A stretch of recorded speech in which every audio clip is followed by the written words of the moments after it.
Hello दोस्तों, आज के वीडियो में हम सीखेंगे कक्षा 10 प्रश्नावली 2.2 के 7वें नंबर से सवाल, क्योंकि 6 तक हम कंप्लीट कर चुके हैं। तो देख लेते हैं। यदि बहुपद 3x² प्लस 11x माइनस 4 के शून्यक m तथा n हो तो m/n प्लस n/m का मान ज्ञात करो। तो देख लेते हैं 7वां। तो यहाँ लिखेंगे 7 नंबर सवाल में 3x² प्लस का 11x और माइनस का 4, ये रहा हमारा बहुपद। जबकि शून्यक हमें दिए हैं, देख सकते हैं m तथा n। तो लिखा है, लिखेंगे दिया है या शून्यक कौन कौन से हैं। शून्यक m तथा n है। अब बात करेंगे मान, हमको उत्तर क्या निकाल m/n प्लस n/m का हमें मान निकालना है। मान मतलब बराबर में। तो अब हम हल कर लेते हैं। तो लिखेंगे हल में 3x² प्लस का 11x और माइनस का 4। तो हमें क्या करना है कि पहले पद का और अंतिम पद के अंक का गुणा करा लेना होता है। तो 3 और 4 का गुणा कराएंगे तो गुणनखंड करने के लिए तो कितना हो जाएगा 12। 3 चौक 12। अब हमें 12 के ऐसे गुणनखंड करना है कि जोड़े या घटाएं तो बीच वाला आना चाहिए। तो कितना आ जाए 12। यानी हम कह सकते हैं कि 12 एकन्नम 12, क्योंकि 12 में हम यदि 1 घटा दें तो कितना आ जाएगा 11। ये हमें अच्छे से पता है। तो ये हो गया हमारे सवाल का मेन रीजन। और हमें ये पता होना चाहिए पहले पद और लास्ट के पद को वैसे उतार लेते हैं। तो 3x² प्लस, इसकी जगह सिर्फ लिख देना कितना 12x के साथ है तो इसको भी लिख दें 12x माइनस 1x और माइनस का 4। शून्यक हमें पता करना है तो यहाँ पर ऐसे 0 रख सकते हैं। अब हम क्या करेंगे, दो पदों को बस हमें ले लेना है कॉमन। एक ये पद, 2 पद ले लिया, 2 पद ये ले लिया। दोनों पदों में देखते हैं तो इसमें 3 के पहाड़ में 12 भी मिलता है, 3 तो है ही। तो दोनों में 3 मिल जाएगा और x, तो लिख लेंगे 3x कॉमन।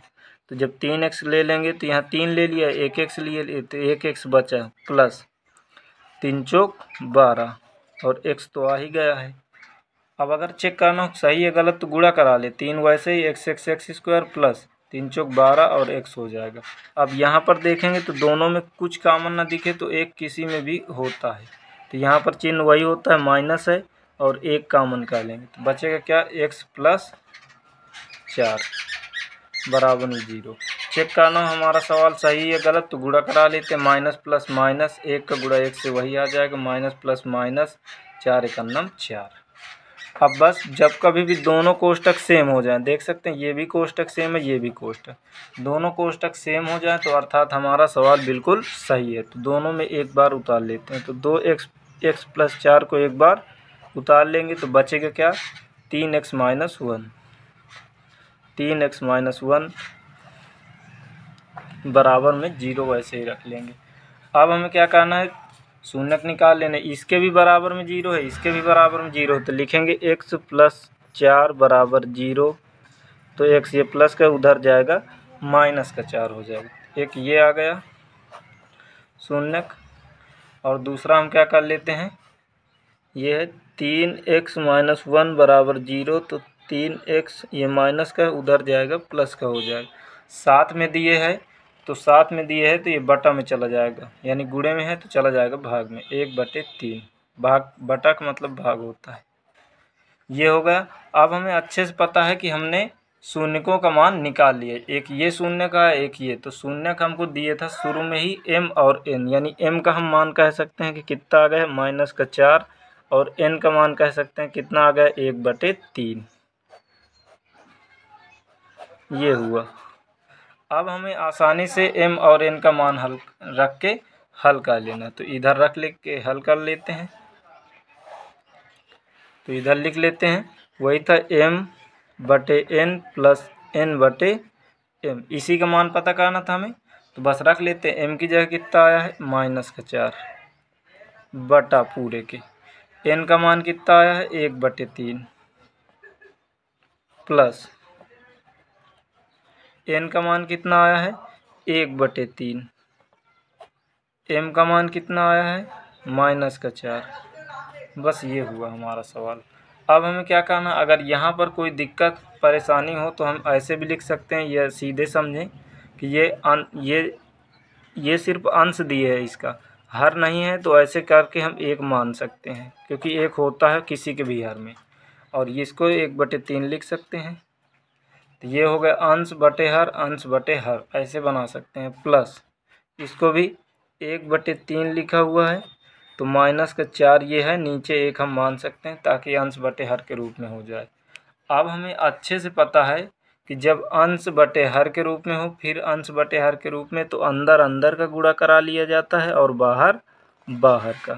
तो पहले बाहर बाहर कराया जाता है, तो 4 में 3 का, तो 4 3 कितना हो जाएगा 12 बटे नीचे कितना 1 1 1 प्लस इसमें देखेंगे तो अंदर अंदर का गुणा होता है बाहर बाहर का, तो कितना हो जाएगा ये 1 1 1 1 ही रहेगा, और नीचे कितना हो जाएगा 4 3 12, वो भी माइनस का क्योंकि माइनस था।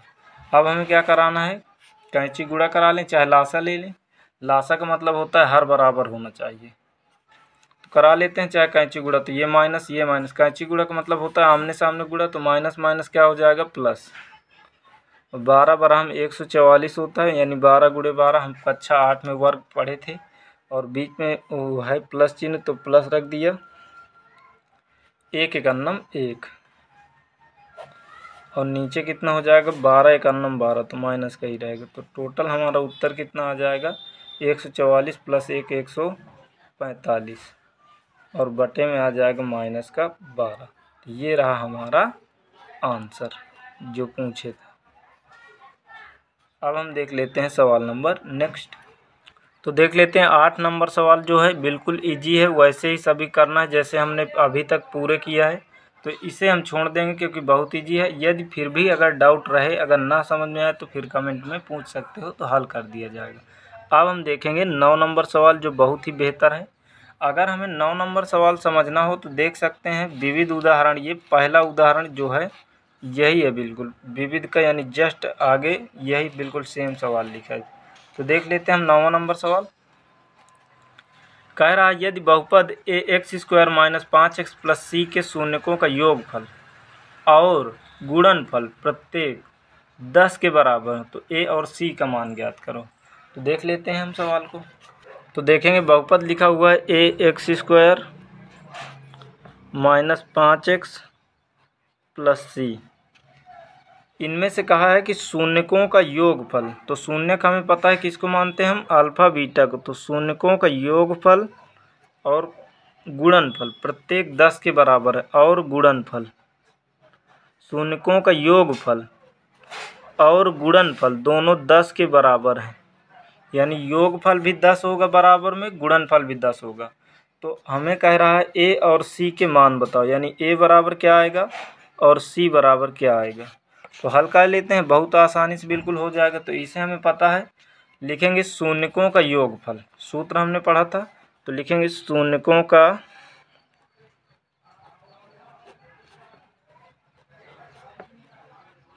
योगफल बराबर -x का गुणांक बटे x² का गुणांक। ये हम पढ़ चुके हैं।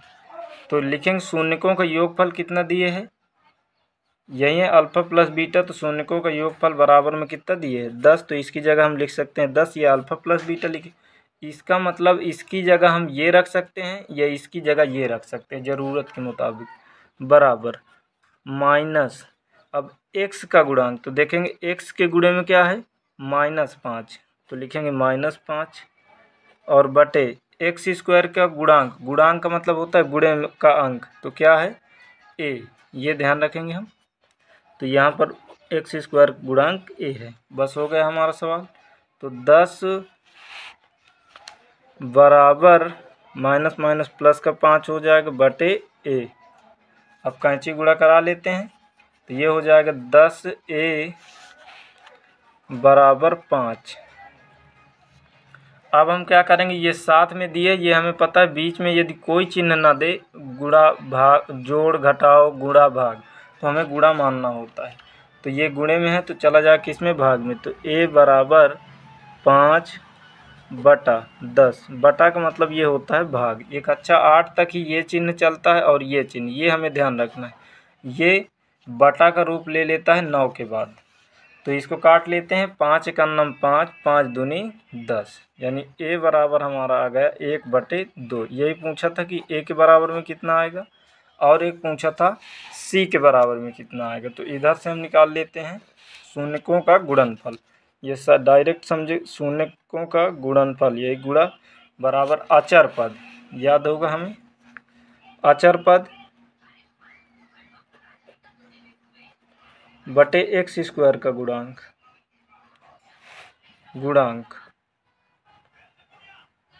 तो देख लेते हैं अल्फ़ा बीटा, इसकी जगह हम ज़रूरत के मुताबिक कितना रख सकते हैं, अल्फ़ा बीटा की जगह 10 रख सकते हैं और 10 की जगह अल्फ़ा बीटा ज़रूरत के हिसाब से। तो यहाँ कितना रख लेंगे, 10 बराबर अचर पद कितना है देख सकते हैं। अचर पद का मतलब ये अचर पद में आएगा, तो यहाँ हो जाएगा c और बटे एक्स स्क्वायर का गुणांक। तो एक्स स्क्वायर के गुणे में क्या है, a, तो यहाँ a रख लिया। अब हमें आसानी से पता, ये 10 हो गया बराबर में c हो गया, और जो a का मान है 1/2 आया है, हम देख सकते हैं। तो c की जगह, a की जगह 1/2 रख लेंगे, तो 10 यहाँ पर 1/2 a की जगह। अब लिखेंगे 10 बराबर, ये ऊपर हो जाएगा, ऊपर चला जाएगा, कभी भी ऐसे हो, या अगर ना समझ में आए तो इसको ऐसे ही कर लेते हैं, लिखेंगे 10 तो ऐसे ही रहेगा बराबर में, जैसे उसमें बताया कि ये अंश के रूप में, ये तो अंश बटे हर के रूप में लिखा है, इसका अंश नहीं है, तो ऊपर ऐसे c/1, किसी के भी बटे में 1 छिपा रहता है, मान सकते हैं, बटे 1/2। तो हमें पता है अंदर अंदर का गुणा, बाहर बाहर का गुणा, तो पहले बाहर बाहर का होता है, तो 10 बराबर 2 का गुणा c से होगा तो 2c हो जाएगा, बटे में 1, बटे में ऐसे 1 आ जाएगा, तो 1 का कोई मतलब नहीं होता। बराबर में काट सकते हैं, 2 पंचे 10, तो c बराबर हमारा कितना आंसर आ जाएगा, 5, और a बराबर 1/2। जो हमें निकालना था, c और a का मान पूछे था, तो हमने निकाल लिया है। अब हम देख लेते हैं सवाल नंबर नेक्स्ट। अब हम देखेंगे त्रिघात बहुपद का नियम और शून्य। तो देख लेते हैं, लिखेंगे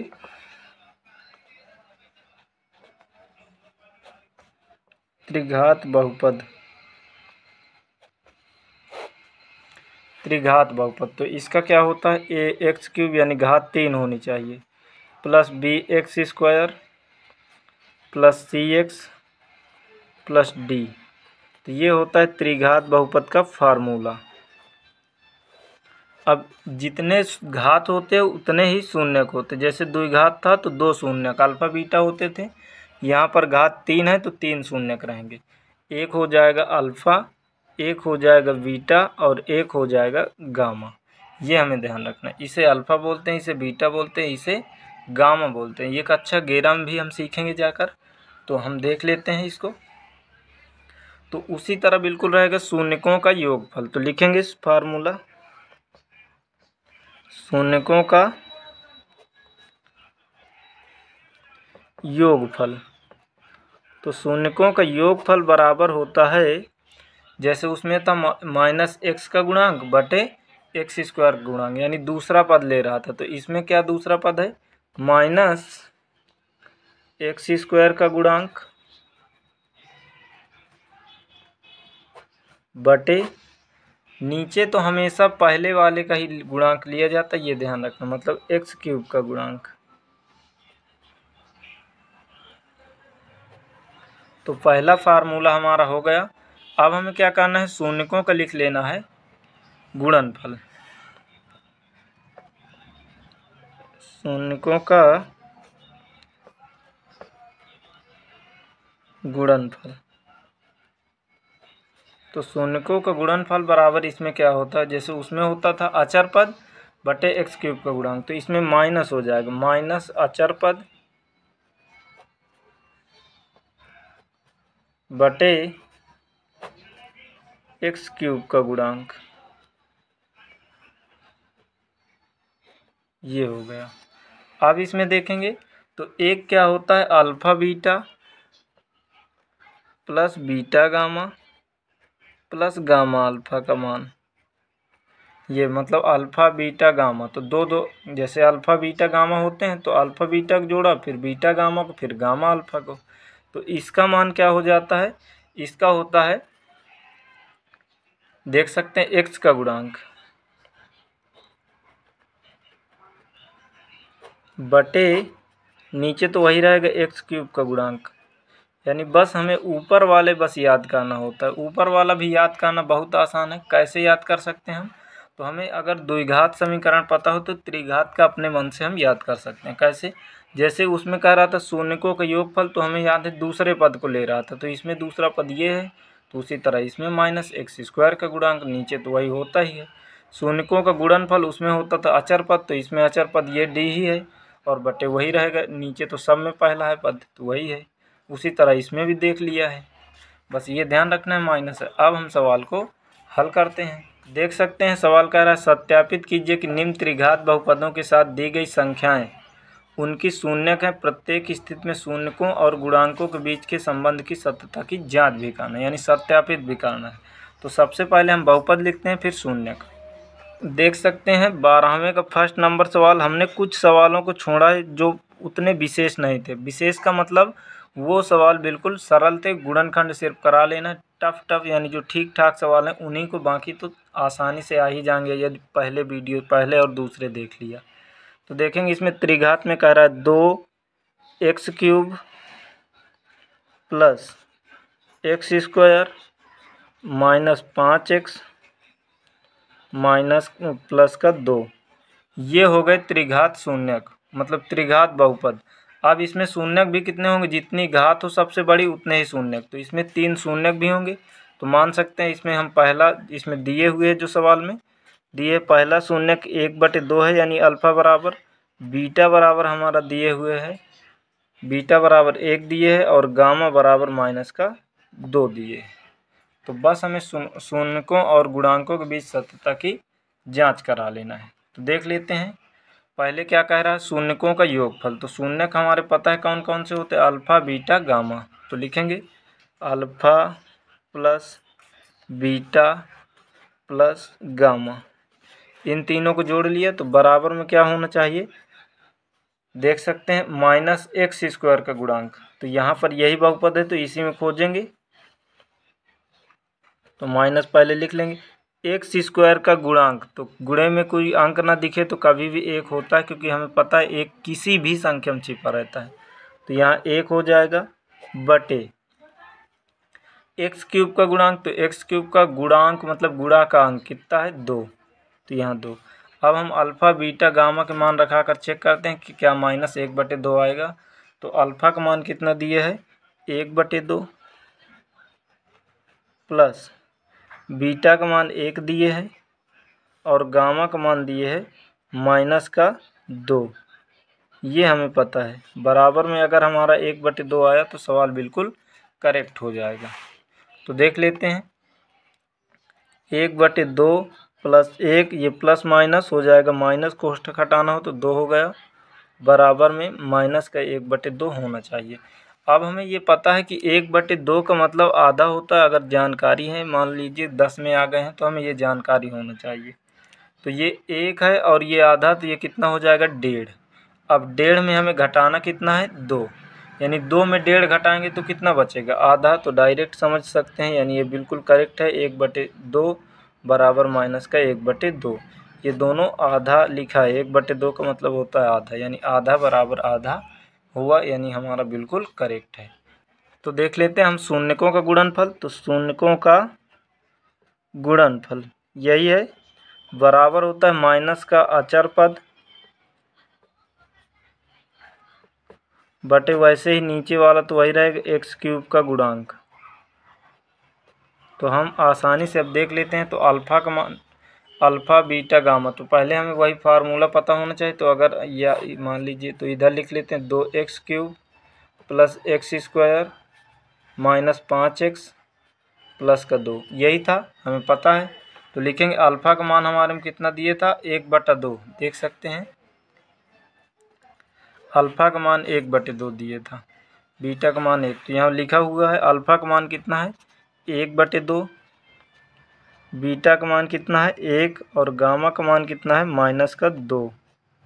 बराबर में कर लेते हैं तो माइनस अचर पद देखेंगे तो इसमें अचर पद हम उस संख्या कहते हैं जिसके साथ ABCD कुछ न छिपी हो, यानी लास्ट वाला सबसे। तो कितना है 2, तो 2 लिख लिए बटे x³ का गुणांक, x³ का गुणांक कितना है 2, यानी गुणा का अंक। अब हमें पता है ये कितना हो जाएगा, तो ऊपर ऊपर का गुणा कर सकते हैं, नीचे नीचे का, तो पूरा का कितना आ जाएगा ऊपर ऊपर का हमें अच्छे से पता है कितना आएगा -2, और बटे में भी कितना आएगा 2, बराबर का चेक कर सकते हैं -2/2। तो ये भी बिल्कुल बराबर आ गए, चाहे तो काट के हम 1 ला सकते हैं, 2 × 2 = 2, 2 × 2 से।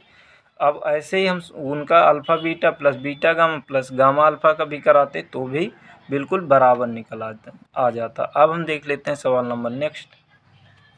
तो देख सकते हैं 12वें का सेकंड नंबर सवाल, सेकंड नंबर।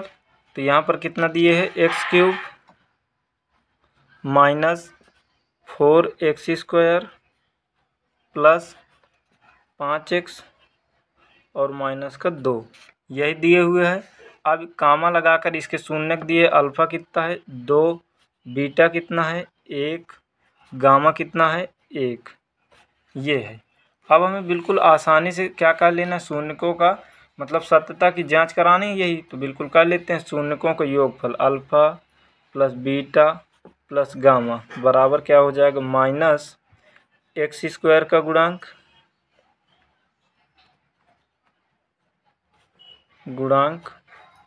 बटे x³ का गुणांक, ये हो जाएगा। तो alpha plus beta plus gamma इनको जोड़ लेते हैं। अल्फ़ा का मान 2 है, बीटा का मान 1 है, तो 2 + 1 + 1 यही होगा बराबर माइनस वैसे ही लिख लेंगे x² का गुणांक। देखें x² का गुणांक क्या है -4, तो यहाँ लिख लेंगे -4 बटे, एक साथ 2 बार माइनस हो जाते हैं तो एक साथ नहीं लिखा जा सकता। तो x³ के गुणे में कितना है देख सकते हैं, कुछ ना दिखे तो 1 होता है। अब बटा में 1 लिखें चाहे ना लिखें, तो देख लेते हैं हम ये कितना हो जाएगा 2 × 1 = 3, 1 = 4, बराबर में भी कितना हो जाएगा माइनस माइनस प्लस का 4, यानी बिल्कुल हमारा ये भी करेक्ट हो गया। अब हम क्या करा लेते हैं शून्यकों का गुणनफल, तो अल्फ़ा गुणे बीटा गुणे गामा बराबर क्या हो जाएगा माइनस का अचर पद बटे x³ का गुणांक। तो अल्फ़ा का मान हमें पता है अच्छे से कितना आया था 2, बीटा का मान 1 गुणे गामा का मान 1 बराबर माइनस वैसे लिख लेंगे अचर पद। तो देख सकते हैं अचर पद मतलब जिसमें क्या हो ABCD ना हो, तो देखेंगे लास्ट वाला तो कितना है -2, तो यहाँ लिखेंगे -2 बटे x³ का गुणांक। तो x³ के गुणे में क्या है 1, तो 1 लिखें चाहे ना लिखें, लिख लेते हैं अगर लिखना हो। तो 2 का गुणा चाहे जितने में कराएंगे कितना आ जाएगा 1 ही आएगा, मतलब अगर 1 से गुणा कराएंगे 1 × 1 ऐसे चाहे समझ लें, चाहे जिस प्रकार से समझ लें। 2 × 2 फिर इससे कराएंगे तो इतने को 2 हो गया, 1 से कराएंगे तो 2 × 2 यानी 2 बराबर माइनस माइनस प्लस का 2 हो जाएगा, यानी ये भी हमने चेक करा लिया, अर्थात हमारे बिल्कुल सवाल करेक्ट हैं। तो आई थिंक कि वीडियो समझ में आया होगा। तो मिलेंगे फ्रेंड्स एक नई एक्सरसाइज में। Best of luck.